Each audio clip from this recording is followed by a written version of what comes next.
ఉందా?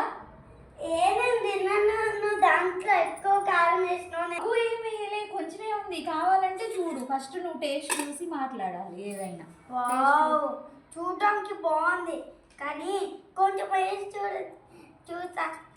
సరే టేస్ట్ చూడు, నీకు కారం ఎక్కువ అనిపిస్తే వద్దు.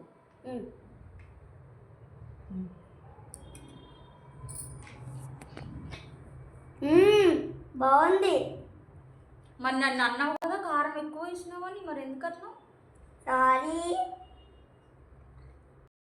ఏదైనా తిని చూడక ముందు బాగాలేదు అనొద్దు. మమ్మీలు ఫీల్ అవుతారు. తిని చూసిన తర్వాతనే అనాలి. మమ్మీలు పిల్లల కోసం పాపం వంట చేసి పెడతారు కదా కష్టపడి, వాళ్ళకి ఏది కావాలో. అట్లాంటప్పుడు టేస్ట్ చూడకుండా బాగాలేదు అంటే ఎట్లుంటుంది చెప్పు? అట్లా అనకూడదు కదా. అందుకే మమ్మీలు ఏది చేసి పెడితే పిల్లలు అది తినాలి. ఓకేనా? ఇంకొకసారి ఎప్పుడు అట్లా చేయకు. మమ్మీ. ఓకే.